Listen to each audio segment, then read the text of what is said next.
Welcome back to Vinaya भटक्या. आपण आलेलो आहे वाराणसीमध्ये. काल सकाळी निघालो अयोध्यावरनं आणि रात्री 8:30ला बघत साईट सीईंग करून आम्ही आलो आहे वाराणसीला. आता आजचा प्रोग्राम आहे तो इथून जायचं आहे बोटिंग करायला. त्याच्यानंतर काशी विश्वेश्वर टेम्पल आहे ते बघून परत दुपारी येऊ आणि मग संध्याकाळी जाईल, कारण ऊन पण खूप होतं. आता निघायचं आहे ब्रेकफास्टला, कारण या हॉटेलमध्ये परत ब्रेकफास्टचं काय अरेंजमेंट नाही आहे, फक्त राहण्याकरताच आहे.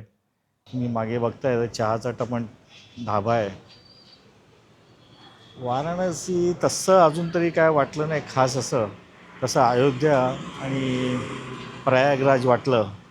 प्रयागराज चांगलं होतं. प्रयागराज तर खरंच स्वच्छता इथे इथे स्वच्छता म्हणजे आम्ही अजून काय जास्त गावात फिरलो नाही दिसत नाही आहे. पण हे आमचे साहेब आहेत, त्यांच्याबरोबरच आम्ही आलेलो आहे. खूप आमची चांगली व्यवस्था घेतात. तुम्हाला यांचा नंतर मी नंबर सगळं देतो. वंडरलस्ट टूरचे नितीश आहेत, त्याचे वडील आहेत. म्हणजे दोघंजण म्हणून आमची चांगली काळजी घेत आहेत. तर आता आपण जाऊया घाटवर. मग नितीशशी पण मी तुमच्याशी मुलाखत करून देईल या टूरबद्दल काय माहिती आहे ती. आणि तसे निघूया आपण मग आता. चला ब्रेकफास्ट करूया आणि मग पुढची आपली टूर चालू होईल. वाराणसीचं साईट सीईंग बघण्याच्या अगोदर आपण हे समोर दिसतंय केरला कॅफे, इथे मस्तपैकी ब्रेकफास्ट केला. या हॉटेलमध्ये रेस्टॉरंटमध्ये तुम्हाला ऑथेंटिक साऊथ इंडियन फूड मिळेल.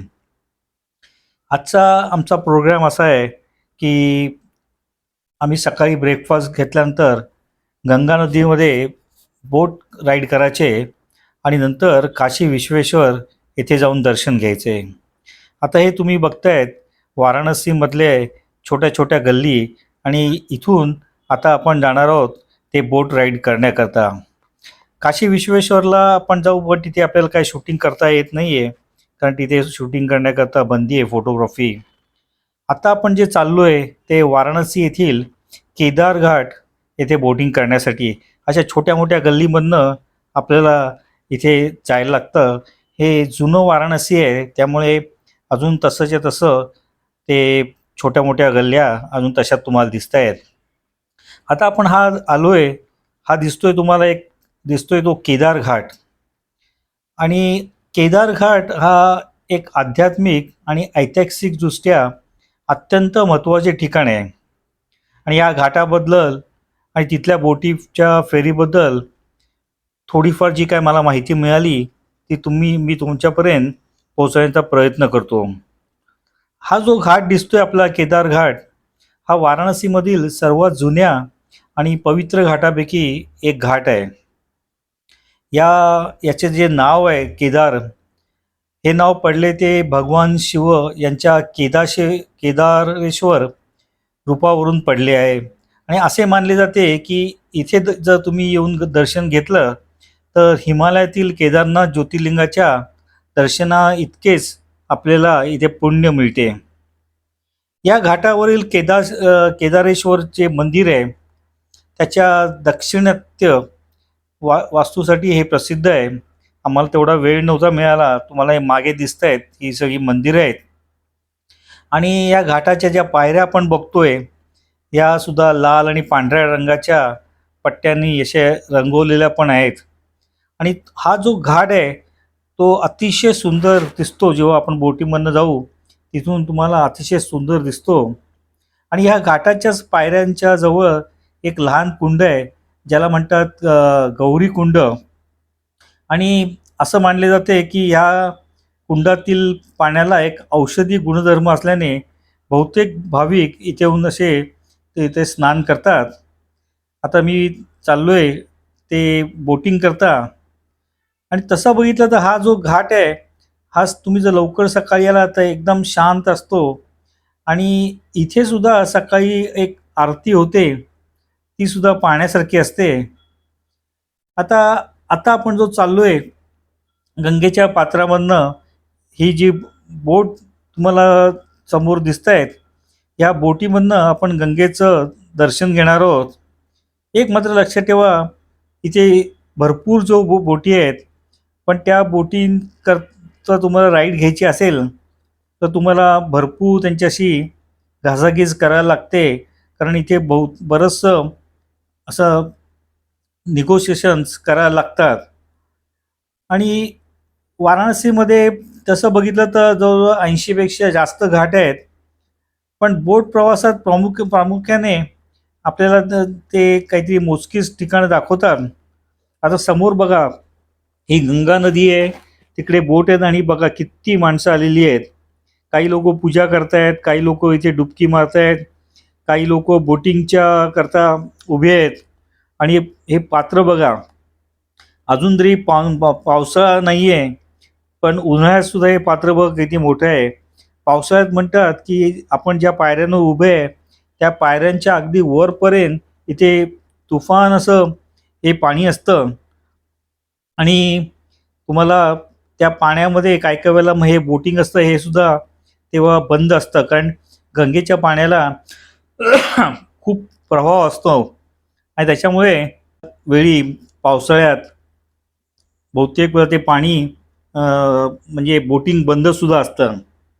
ही जी बोट राईड असते ही साधारण एक 40 ते म्हणजे 45 ते 1 तासाची पण अशी बोट राईड असते. तुम्हाला इथे त्यांच्याबरोबर बरंचसं निगोशिएट करायला लागतं. पण जनरली बघितलं तर बऱ्याच बोटीचा रूटसुद्धा तसाच असतो. आता आपण निघतोय ते ह्या बोटीमधनं, हे बघा सगळी आमची मंडळी इथे बसली आहेत. लाईफ जॅकेटसुद्धा इथे कंपल्सरी आहे आणि प्रत्येक पर्यटकाला आपल्याला लाईफ जॅकेट घालायला लागतं. आमची जी बोट आहे ती मोटर बोट आहे, त्यामुळे थोडंसं स्पीड पण त्याचा जास्त आहे. ह्या बोटमध्ये बसल्यानंतर आपल्याला हे लोक काय करतात की इथूनचा निरनिराळे घाट दाखवतात. त्या घाटांपैकी एक असतो ते घाट आहे ते 80 घाट. हा जो घाट आहे हा दक्षिण मधला सर्वात मोठा घाट आहे. आणि सकाळी होणारी सुबह बनारस ही आरती आणि योग शिबिरे आपल्याला इथून स्पष्ट दिसतात. नंतर आपण बघणार आहोत ते तुलसी घाट. म्हणजे आपण तिथे काय उतरणार नाही आहे, तो बोटवाला आपल्याला बोटीमधनं लांबनं दाखवतो. त्याप्रमाणे नंतर बघणार आहे ते तुलसी घाट. आणि त्या तुलसी घाटमध्ये तुलसीदासांनी यांनी रामचरित मानसची रचना केली होती. आणि या घाटावरील जुनी वस्तू आणि शांततासुद्धा लांबनं अशी पाहण्यासारखीच असते. नंतर आहे तो हरिश्चंद्र घाट. हे वाराणसीमधले 2 स्मशान घाटापैकी एक आहे आणि हिंदू धर्मामधली अंतवेदीच्या परंपरासुद्धा आपल्याला लांबनं असं बघता येतात.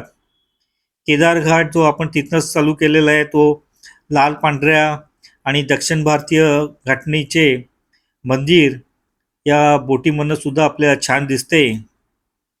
दशश्वमेध हा घाट जो आहे हा वाराणसीमधला सर्वात मुख्य आणि गजबजलेला घाट आहे. संध्याकाळची भव्य आरती पाहण्यासाठी इथे सर्व बोटी इथेच थांबतात. नंतर आहे ते मान मंदिर घाट. जयपूरचे महाराजा जयसिंग यांनी बांधलेली वेश्याळा आणि राजवाडा या घाटावर आहे, ज्याची वास्तुकला नदीतून खूप भव्य दिसते. आणि हे बघा, हे घाट तो बोलत चाललेला आहे.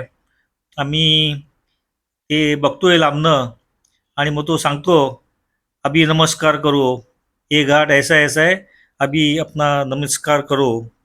त्याचप्रमाणे नंतर जे घाट दिसतात आपल्याला ते ललिता घाट आहे. येथे प्रसिद्ध नेपाळी मंदिर काठवाला मंदिर असून त्याची लाकडी कोरीवकाम दुरूनही फार छान दिसतात. हे सगळे घाटाचं तुम्हाला मी आता सिक्वेन्समध्ये सांगत नाही, पण ही जी घाटाची माहिती या बोटवाल्यांनी आम्हाला दिली. त्याच्यानंतर एक त्यांनी ते घाट दाखवला तो मणिकर्णिका घाट. हा सर्वात मुख्य महास्मशान घाट आहे. येथे अखंड अग्नी प्रज्वलित असतो आणि जीवनाचे अंतिम सत्य आणि आध्यात्मिक गांभीर्य येथे आपल्याला अनुभवता येतात. हा बघा जो आपला बोटवाला आहे या सगळ्या गोष्टीची माहिती आपल्याला देतोय. यांच्याकडे बराच स्टॉक असतो, कारण दररोजच ते बोटीमधनं प्रवाशांना फिरवत असतात. आणि आपण जमिनीवर जर समजा तुम्ही गेले तर एका वेळी एकच तुम्ही घाट बघू शकतात, कारण इथे जवळजवळ वाराणसीत 80 घाट आहेत. त्यामुळे सगळे घाट बघणं जमिनीवरनं हे काय पॉसिबलच नाही आहे. पण त्यामुळे तुम्ही बोट राईड नक्कीच घ्या.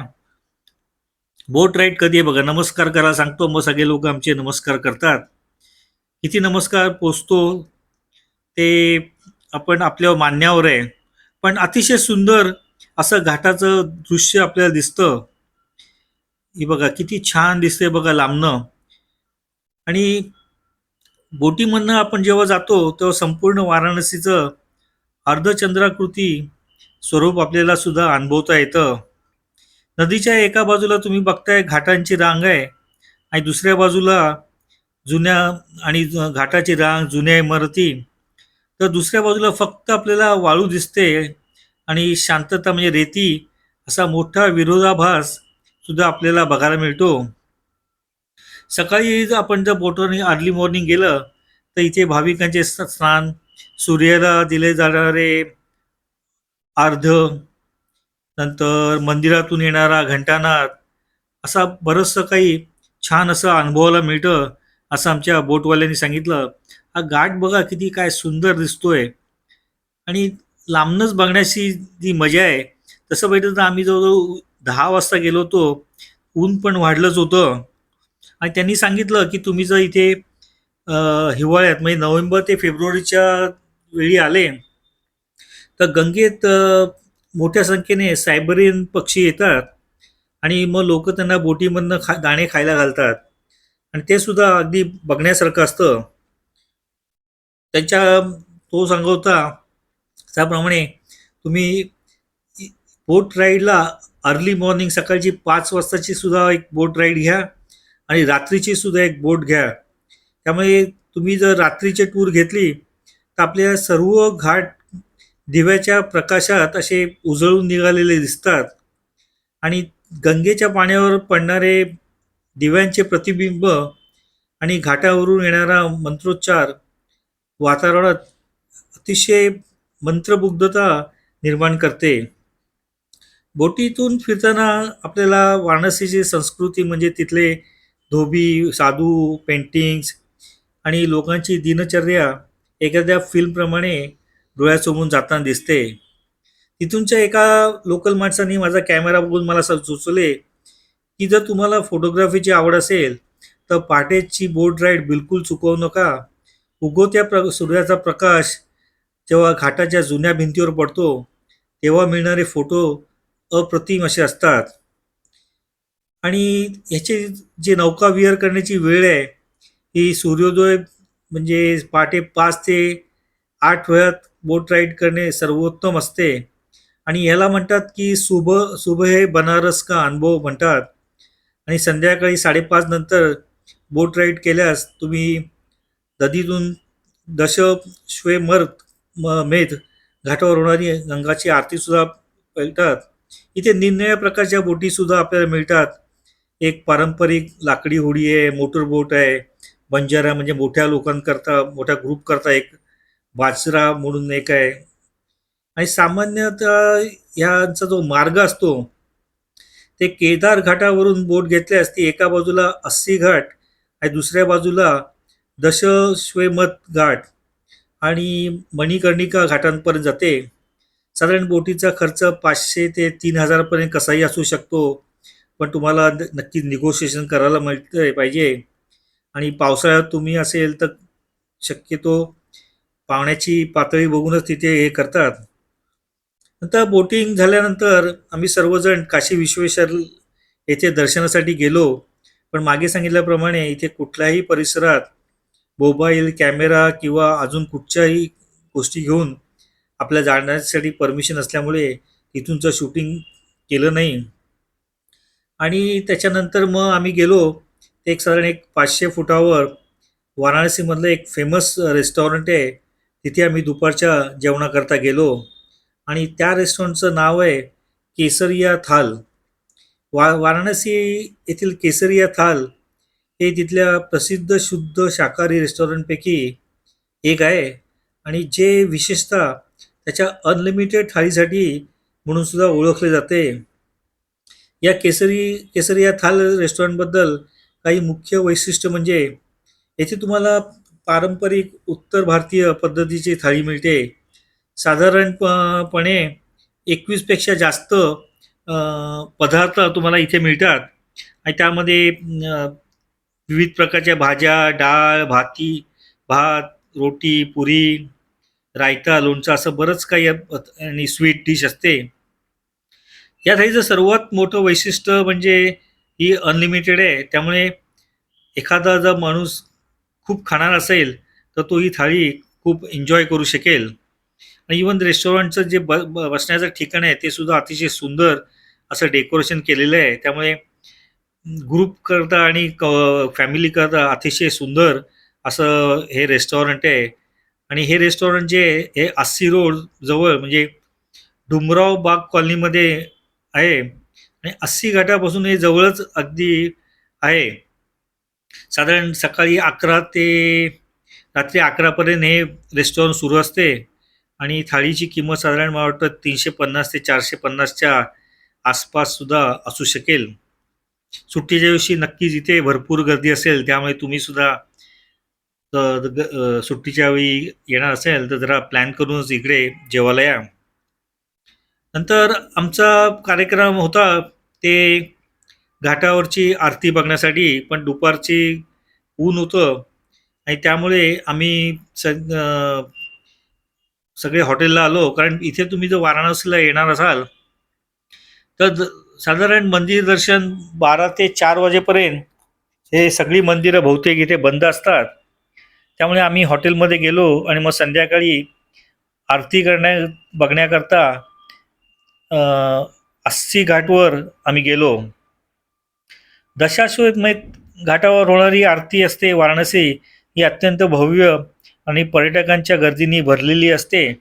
पण त्याच तुलनेत 80 घाटावरची जी संध्याकाळची आरती असते ही थोडीशी शांत आणि कमी गर्दीची असते. त्यामुळे आम्ही सुद्धा ह्याच घाटावरची आरती प्रिफर केली आणि शक्यतो ज्यांना गोंधळापासून दूर राहून शांतपणे गंगेची उपासना पाहायची आहे त्यासाठी 80 घाट हा उत्तमच आहे. इथे सुद्धा तुम्ही बघाल 5 ते 7 पुजारी एका रांगेत उभे राहून लाकडी चौरंगावर आरती करतात. पितळेचे दिवे, धूप, शंखाच्या आवाजात ही आरती संपन्न होते. जरी ती दशाश्वमेध घाटासारखी खूप मोठी नसली तरी त्यातील सादरीकरण आणि शिस्त पण आपल्याला एकदम दिसते. तुम्ही बघताय बघा किती मंडळी इथे बसलेली आहेत आरती बघण्याकरता आणि तसं दिसते अतिशय शिस्तबद्ध असं हेच आरती चालू आहे. असं म्हणतात की 80 घाटावरच्या सुबह ए बनारस आणि संध्याकाळच्या आरतीतील काही फरक म्हणजे सकाळी होणारी आरतीमध्ये यज्ञ आणि वेद पठण याच्यावर जास्त भर असतो, तर संध्याकाळची आरती प्रामुख्याने ही दीप आराधना असते आणि रात्रीच्या अंधारात गंगेच्या पात्रात त्या दिव्यांचे प्रतिबिंब अतिशय सुंदर दिसते. आणि वाराणसीमध्ये राहणारे स्थानिक लोक किंवा तिथे अभ्यासासाठी आलेले विद्यार्थी बऱ्याचदा असं म्हणतात की 80 घाटावर जाणे पसंत करतात, कारण इथे बसण्यासाठी सुद्धा पुरेशी जागा आहे आणि आरतीचा अनुभव अधिक व्यक्तिगत वाटतो. नंतर संध्याकाळची ही जी आरती असते हिची वेळ सुद्धा सूर्यास्तावर अवलंबून असते. उन्हाळ्यात साधारण 7च्या सुमारास आणि हिवाळ्यात 6 ते 7:30च्या सुमारास ही आरती सुरू होते. आता असं पण आहे की तुम्ही जर आरती बघितल्यानंतर इथे तिथल्याच पायऱ्यावर बसून गंगेच्या प्रवाहाचा आनंद घेणे हा एक अतिशय सुखद अनुभव सुद्धा असतो. फार सुंदर असतो. तुम्ही आरती झाल्यानंतर तिथे बसा आणि समोर गंगा जी आहे तिच्याकडे बघत राहा. आपण अयोध्याची सुद्धा आरती तुम्ही चॅनलवर बघितली असेलच. अयोध्या आणि वाराणसी येथील आरत्या या दोन्ही आध्यात्मिकदृष्ट्या अतिशय महत्त्वाच्या आहेत. पण तरीसुद्धा तुम्ही जर त्याचे स्वरूप आणि सादरीकरण आणि परंपरेमध्ये काही मूलभूत फरकसुद्धा आपल्याला जाणवतो. आता आपण जी 80 घाटमधली वाराणसीमधली जी आरती बघितली, ही मुख्यतः गंगा आरती केली जाते आणि 80 घाट हा गंगा आणि 80 नदीच्या संगमावर असल्याने याला विशेष महत्त्व आहे. इथे सकाळी म्हणजे 5च्या सुमारास मला वाटतं सुबह ए बनारस अंतर्गत होणारी आरती खूप प्रसिद्ध आहे. आणि तुम्ही जर अयोध्येला आपण जी आरती बघितली मागच्या मला वाटतं एपिसोड 4 का 3-4वर असेल, तेथे ती शरयूची आरती केली जाते, शरयू नदीची आरती केली जाते. आणि ते जे ठिकाण आहे ते प्रभू श्रीरामाच्या वास्तव्याने पुनीत झालेले असल्याने तेथील आरतीमध्ये रामभक्तीचा आणि शरयू नदीचा महिमा अधिक असतो. आजचा आमचा हा दिवस अतिशय छान आणि भरगच्च असा होता आणि हे सर्व बघायला मिळाले ते म्हणजे नितीशच्या वंडरलस टूर्सच्या व्यवस्थित प्लॅनिंगमुळे आम्हा सर्वांना नीट सर्व गोष्टी बघता आल्या. फक्त तुम्हाला मी काशी विश्वेश्वरचं काहीच दाखवू शकलो नाही, कारण तिथे बिलकुलच कुठलंही फोटोग्राफी शूटिंग करण्याची परवानगी नव्हती. बाकीची जी मंदिर होती ती सुद्धा दुपारी 12 ते 4 ही बंद असतात, त्यामुळे सुद्धा आपल्याला तिथे जाण्यात काय अर्थ नव्हता. ऊन पण प्रचंड होतं. तर उद्या आपण आजचा शेवटचा दिवस आहे, उद्या आपण निघणार आहोत वाराणसीवरनं. तर आमची ट्रीप अतिशय सुंदर झाली.